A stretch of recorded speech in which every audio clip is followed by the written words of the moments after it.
Welcome to Oxford News This Week. I'm Elgin Nichols. And I'm Terry Stiles. There is exciting news about a business coming to Oxford, and a young Oxford Village officer gets an award for his police work. Stay tuned, learn more about these stories and others. The Oxford News begins right now.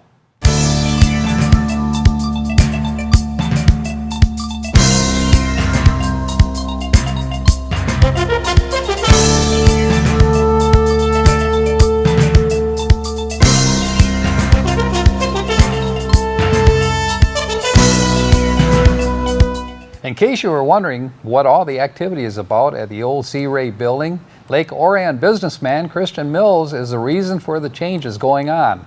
Mills hopes to launch his community business development in early November. The development set on the 19-acre cornerstone is known as the Legacy Center and will house a mix of businesses and activity centers developed to unite families, seniors, and entrepreneurs. Mills owns and operates real estate ventures in Lake Orion, along with 3 other Orion associates. The ambitious undertaking will convert the existing structure into a complete state-of-the-art makeover with a plan to embrace business, providing family entertainment, music, art, healthy dining, or select franchises and family-centered sports activities for the young and old alike, including an Olympic-sized swimming pool. It is estimated the new venture will support up to 400 local jobs and bring over 15,000 visiting families to the new Legacy Center each month. The first of the many new businesses to open their doors to the public is expected to be open in November of this year. Last week, Oxford Village Police Officer Sean Brown, along with Chief Mike Niemanowski and Sergeant Mike Sowald, attended the Lifesavers Award Luncheon sponsored by Mothers Against Drunk Driving. Brown was totally taken by surprise when his name was called to receive the Outstanding Rookie of the Year award for his success in making Oxford streets safer by taking drunk drivers off the road. Congratulations, Officer Brown. With hunting season about to begin, a reminder goes out to our Oxford Township residents that hunting in our township parks is against the ordinances. Although Parks and Recreation Director Ron Davis told reporters the number of violators over the past few years has declined, he feels the public should be made aware that there is a $500 fine and possible 90 days in jail if caught. The parks included in the ordinance are Oakwood Lake, Seymour Lake, Powell Lake, and Stony Lake. According to Addison Township Supervisor Bruce Pearson, contractors tell him the new township hall construction is right on track. Officials believe the new offices will be ready to move into by November 1st. Supervisor Pearson said although a number of items have been added, such as an emergency generator and surveillance cameras, the project is still under budget. And that is primarily due to the generosity of businesses and local residents pitching in with the parking lot, the roof, and much more. The office furnishings included. Pearson said historically, Addison community residents always pitch in whenever help is needed.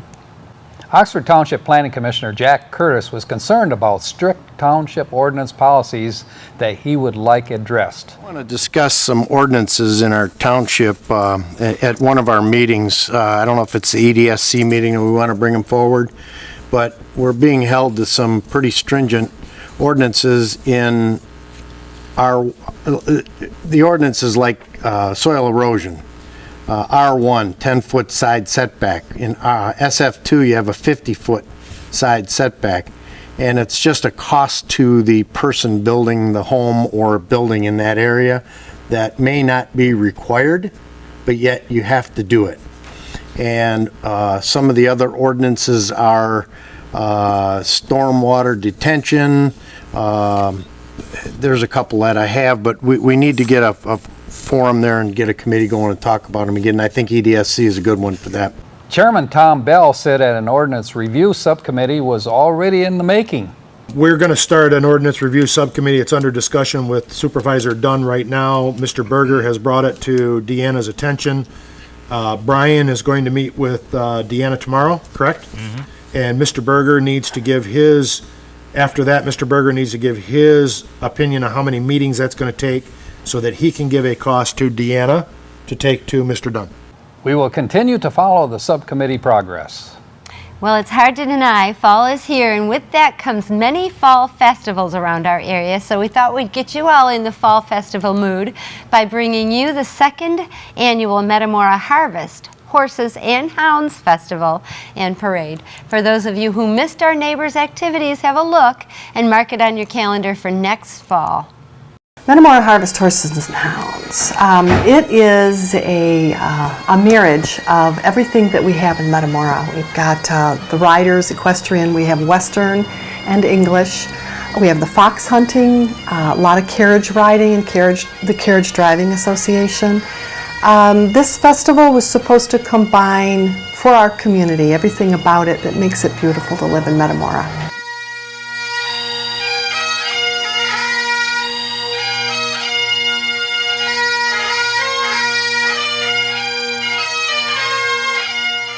Metamora Harvest Horses and Hounds. Wonderful time, wonderful turnout, wonderful events. I hope that you made it. Another great fall activity coming soon is the annual Downtown Oxford Scarecrow Festival, and DDA Executive Director Joe Frost tells us what we can look forward to this Saturday. Scarecrow Festival is coming up on October 10th, Saturday, October 10th, from 10 to 4. And it is a family-focused community event that's going to take place in Centennial Park. We're going to have a hay maze, scarecrow contest that's ongoing right now, which is open to businesses and residents. There's going to be wagon rides from Centennial Park up to Merge Studio, where the costume contest registration will take place. At Centennial Park, we're going to have Oxford Farm and Garden is providing inflatable obstacle course and slides and all sorts of fun kids things, and chili cook-off. There's going to be a few restaurants competing against one another, and Oxford Fire Department's going to bring a fire truck so that the kids can check out what a fire truck looks like, talk with some of the firefighters. From 1 to 3, there's going to be trick-or-treating through downtown with businesses that are, who want to participate. Well, that is crazy, huh? I'll tell you what, parents really do need to be aware of their kids' behavior. If there's a child in the home selling drugs out of the home, you might figure something's going on. Right. Or if they're accumulating weapons or guns, Right. and if they go into the room and they disappear and you never talk to them. I think the key is communicating, Yes. with their children. Right. There's so many parents that, allow the children to play video games and they lose complete contact and connection with the family. Right, the social responsibility. And Right. you might be able to notice a change in your kid if you have better communication with him when they stopped communicating. And I'm sure, like the shooting that happened in Oregon, Right. it's such a shame, but I'm sure somebody might have had a clue that this guy, his behavior had to have been changing or something. I don't know. Well, it's a really small community too, in Oregon. And so you don't like think that can around. happen to your small community, but it can, Yeah, I'm really excited for that Legacy Center because we need more community activities where we're all together and we're all accountable to each other, and that's my lesson for this week. Exactly, and we're all excited about Yeah, that too. I am. I'm very excited. That's it for Oxford News this week. If you want to learn more about these stories and others, stop by your local store and pick up a copy of the Oxford Leader newspaper, or better yet, catch us right here at OCTV, Charter Channel 191 and AT&T Channel 99. Coming up next on Oxford News this week is School News with John Ochins, Oxford Sports with Jamie Hughes, and join Dave Kenny and Auto Talk and Science in the News. I'm Terry Stiles, and this is Oxford News This Week, where we bring your news closer to home. And I'm Elgin Nichols. Remember, always be kind to your friends and neighbors, and thanks for watching. Welcome to Science in the News. I'm Dave Kenny, and these stories are taken from the publication New Scientist. In our first story, to improve 3D printing, simply add gel. A fresh technique uses one to support complex shapes that would fall apart under their own weight in normal 3D printing. This newfound combination of strength and delicacy will be crucial if we're ever to print the biological structures that make up organs, blood vessels, and other tissues. The gel, which has the consistency of hand sanitizer, is made of an acrylic acid polymer. It works like a scaffold, allowing the printing of intricate patterns that would collapse under its own weight, such as nested Russian doll-like structures and thin, complex branching networks. This complexity is important. Researchers have long wanted to 3D print whole human organs, but these need fine dividing systems of blood vessels to supply them with oxygen and nutrients. The new technique enables printing at the right dimensions to do this, creating structurally sound spheres as thin as 2 sheets of paper and strands about 10 times thinner by embedding the objects in gel. A hitch in using traditional 3D printing to create the kinds of structure found in our organs is that they collapse long before they're finished. Printing into supportive gel gets around that challenge, preventing the creations from sagging or buckling before they solidify. The gel is supportive because it is essentially a solid, says Thomas Angelini, that is, of the University of Florida in Gainesville, who led the research. Angelini's team has already used the technique to print material out of living cells, including human blood vessels and canine kidney cells. The researchers can also use silicone, hydrogel, and other polymers and made a replica of a colleague's brain in the soft tissue-like consistency of hydrogel to test it out. Internal organs are as individual as faces, so they based the brain on detailed images of the professor's gray matter. We could foresee a future in which, before brain surgery, the surgeon 3D prints a brain out of hydrogel and then practices on it, says Angelini. Then the surgeon knows exactly how the surgery is going to happen. The use of 3D printing to make working tissue and organs is still a long way off, but Angelini is optimistic. Our method, I think, represents a path towards that, he says, and I really think we're going to get there. Wow. And on the insect front, 2 alpine bumblebee species, formerly picky eaters, are expanding their palates by shortening their tongues. As the climate warms, their homes near the peaks of the Rocky Mountains have fewer flowers than before. At Pennsylvania Mountain in Colorado, for instance, the number of flowers the bees feed on has dropped by 60% since the 1970s. So the bees have become less choosy, evolving to sip nectar from a wider variety of flowers. 2 varieties of bumblebees' tongues have become 25% shorter over the last 40 years or so. Natural selection can give them running shoes to keep up with climate change, says Candace Galen of the University of Missouri in Columbia, whose team compared bumblebees collected in the 2012 to 2014 period with museum specimens from 1966 to 1980. They found that the shortening of tongues was not the result of bees or flowers getting smaller, but because flower numbers have dropped dramatically as warmer temperatures linked to less prolific blossoming have become more common. Long tongues originally helped the bees specialize on those flowers whose nectar was out of reach for insects with shorter tongues. But long tongues came with a cost.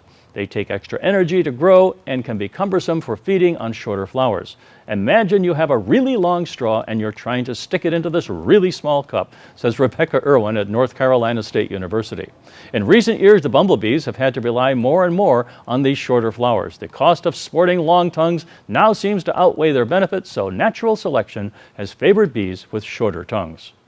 Their ability to adapt to these alpine habitats is good news because bumblebees' natural habitats are being squeezed by climate change.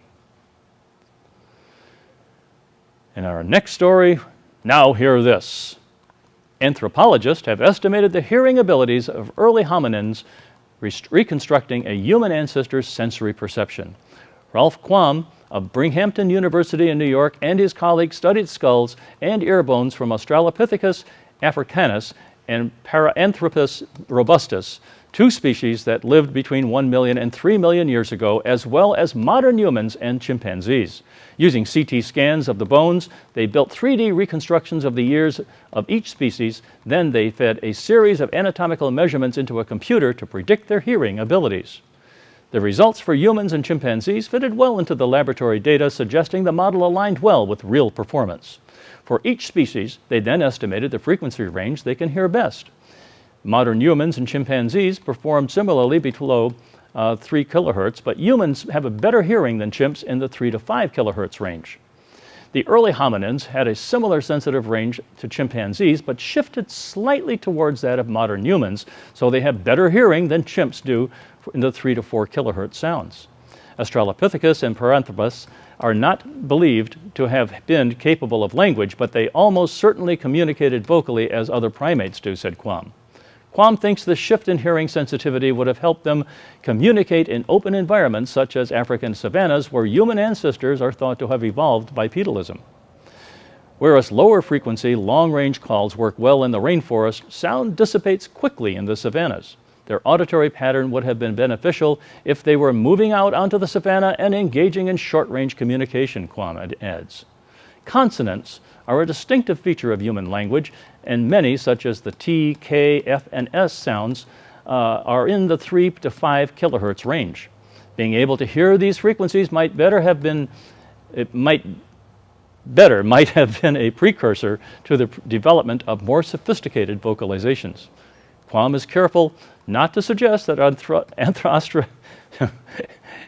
Australopithecus or Paranthropus had anything resembling human language, which other evidence suggests came much later.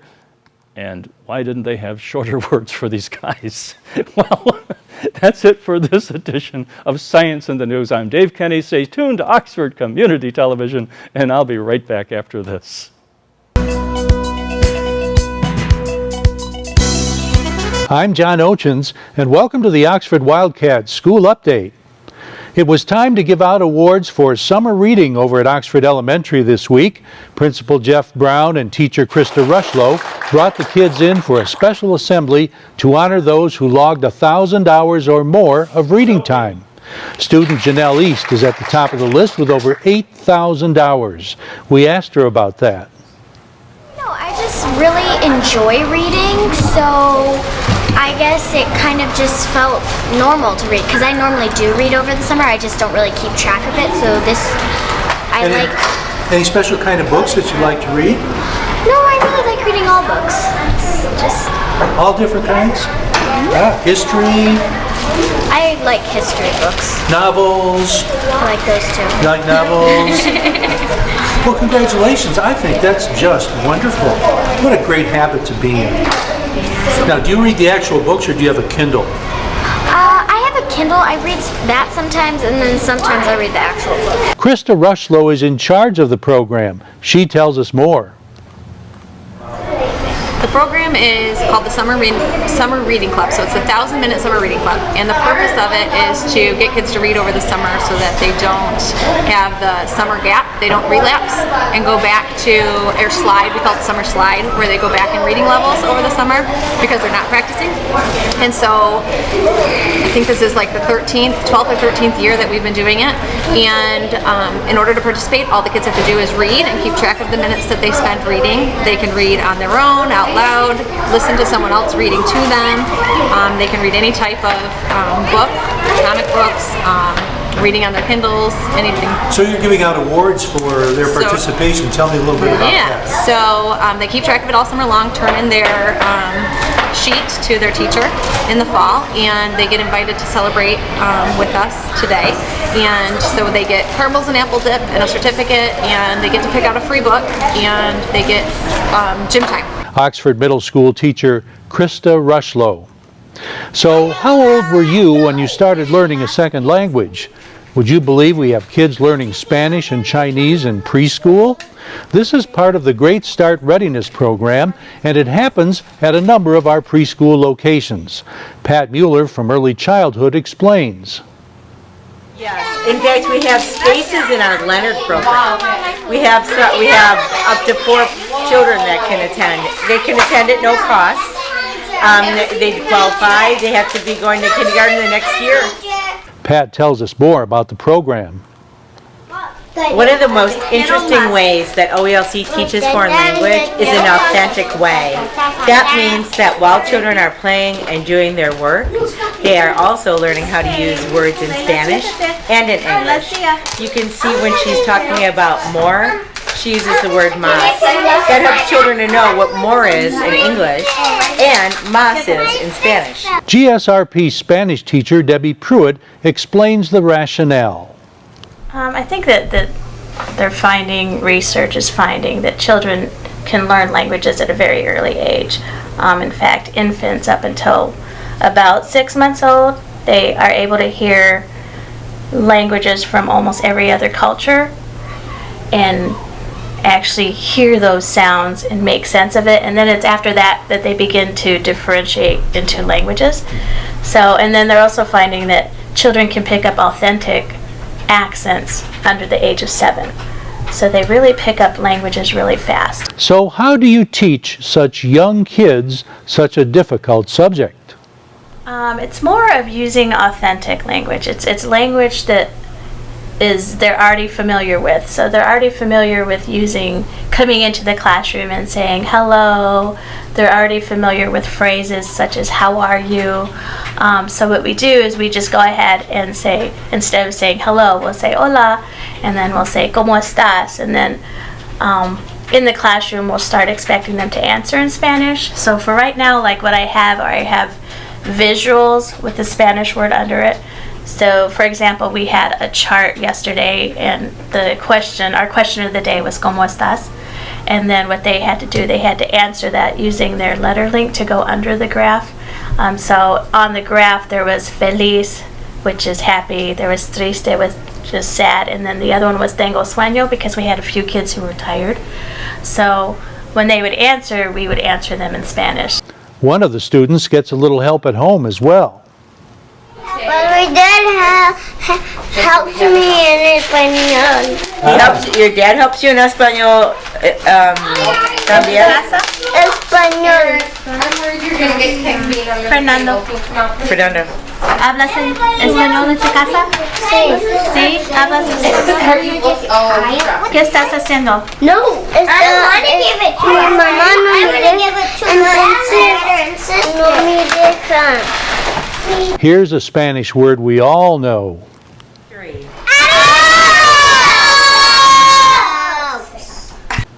Ah, yes. Adios, muchachos. That's the Oxford School Update for this week. Stay tuned for sports. This is Oxford Community Television, keeping it local. Welcome back to Oxford News this week. Time for Oxford Sports. This year's football season probably best described as a work in progress. The Oxford Wildcats offense showed some life on Friday and tried to put a scare in the Clarkston Wolves. However, and unfortunately, the Wolves roared back in the second and stopped any hopes of Oxford derailing the defending state champions. Clarkston relied on 3 big plays in the fourth quarter. They scored 21 points. The final score 44-24. The Wildcats host Troy. It's a homecoming game. We have that, and we'll broadcast that on OCTV. After going undefeated 6-0 over the weekend, the Lutheran Northern West tournament, the Lady Cats Spikers brought home a gold championship trophy. Top scorers for the day included Nicole Elzerman, 39 kills, Marie Mathis, 12 kills, Paige Briggs, 18, Ella Wright, 10, Grace Wasaki, 23, Lisa Savage had 6 due to illness, Haley Hartwig, 36, Diggs, Alexa Ingram, 16, Amanda Schlicht, 85. Unbelievable stuff. The girls lost to Seaholm, though, making them 0-2 in league play. The first game, the hard-fought 21-25 loss. The loss Seaholm made. Thomas even impressed with her girls when they went undefeated on Saturday. The girls entered play this week with a 20-10-2 record. Their next match coming up on the road against Rochester Adams. Check it out. They'll also take on Lake Orion, and that's on October 6th. We'll have those matches here on OCTV. The awesome gals doing their in the volleyball. The Wildcat varsity soccer team hosted the Raiders of Almont in non-league matchup on Saturday, September 26th. Oxford walked away with the 2-1 victory. Almont took hold of the match early on with a backside goal on a turnover in the first half, which ended at 1-0. The Wildcats increased pressure in the second half. This, along with their high-tempo style of play, made the winning combination that allowed the Wildcats to get back in the game. Senior captain Greg Knox launched a long throw with sophomore Jacob Sharp attacking. The winning goal came on a free kick from 40 yards out. Senior captain Devon DeLong served it up from the post, and freshman Enrique Yebera headed the ball to go 2-1. Juniors Walker Kennedy and Eddie Diaz Vela split the team time as goalie to secure the win. Earlier in the week, the boys had 2 ties. The first was 1-1 tie in non-league matchup against Lapeer Lightning, and then they took on another 1-1 tie against the OAA White rival Lake Orion. The Wildcats' overall record is now 6-2-5. The boys take on West Bloomfield. they will return again also to face Royal Oak. Watch for those games on OCTV. We jump out to the pool. The Lady Cat swimmers are now 3-1 on the season after a strong 138-47 victory over Avondale. The girls travel to Lake Orion on Friday and Saturday. They'll compete in the Oakland County Championships, and the diving part of the competition will take place on Friday night with the swimming on Saturday. Coach Rank said she's excited to see some of the fast times, especially in the relays. Check out this week's Oxford Leader for all the times and their efforts. The weather was perfect according to Coach Gretchen Gabler as the Lady Cat varsity golfers hit the links against Bloomfield Hills. On that match, despite the clear skies and sunshine, Oxford managed to lose 184-65. The team was led by Kenzie Chasson, who had a 4-41. The girls' next road competition takes place against the Clarkston Wolves. The girls will tee off at the Pine Knob Ski Resort. We'll have the results on next week's broadcast. Welcome to this edition of Auto Talk. I'm Dave Kenny, and these stories are taken from the publication Automotive News. In our first story, Volkswagen Group signaled that it will recall up to 11 million vehicles globally as it tries to address the scandal over its admission that it cheated U.S. diesel emission tests. New CEO Matthias Müller said the automaker had drawn up a comprehensive refit plan to be submitted to regulators aimed at ensuring its diesel models complied with emission standards. VW will ask customers in the next few days to have diesel models equipped with manipulated software refitted and brief authorities on technical fixes in October, Mueller said, in a closed-door gathering of about 1,000 top managers at the company's Wolfsburg headquarters in Germany on September 28th. The recall will affect models fitted with the group's Euro 5EA 189 diesel engines. VW is under huge pressure to tackle the biggest business-related crisis in its 78-year history. Germany's KBA regulator had set October 7th deadline for it to present a plan to bring diesel emissions into line with the law. Volkswagen has said previously that about 11 million vehicles were fitted with software capable of cheating emission tests, including 5 million at its namesake brand, 2.1 million at luxury brand Audi, 1.2 million at Czech division Skoda, and 1.8 million light commercial vehicles. Mueller said VW Group's troubled core VW division struggled with high fixed costs and low profit margins would in the future be able to independently act as luxury brands Audi and Porsche do now. The new company structure is a first step and the basis for a new modernization of VW for a new and better company, he said. And at General Motors, that is the first automaker to feel the backlash from the Volkswagen's diesel emissions cheating scandal. GM has been told by the EPA and the California Resources Board that the new diesel-powered versions of the Chevrolet Colorado and GMC Canyon pickups will not be certified until they have been tested on the road as well as in the lab. The additional testing could cause a slight delay on the trucks, which are still scheduled to arrive in the fourth quarter. The EPA and CARB told us that they are going to do on-road testing, Scott Yackley, Chevrolet Trucks Assistant Chief Engineer, said on the sidelines of a media event for the diesel-powered Colorado. 2 weeks ago, in the wake of the VW emissions cheating scandal, the EPA said it would begin more stringent testing to ensure that vehicles meet emissions in the lab and on the road.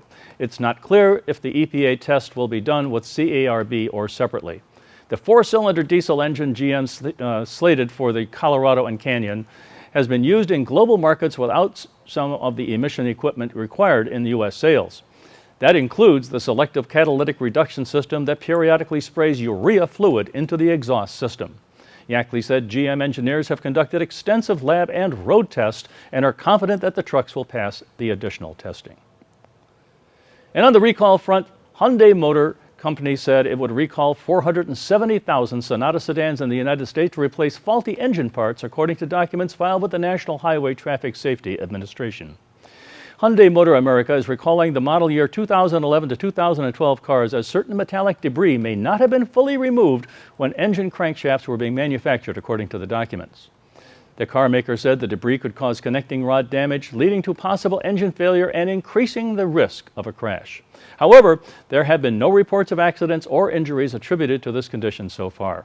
The recall affects Sonatas manufactured between December 11, 2009 and April 12, 2012 at Hyundai Motor Manufacturing, Alabama, and equipped with either a 2-liter or a 2.4-liter gasoline direct injection engine, the company said. Well, that's all for this edition of Auto Talk. I'm Dave Kenny, and as always, may the wind be at your back as you cruise down life's highways. Stay tuned to Oxford Community Television, and we'll be right back.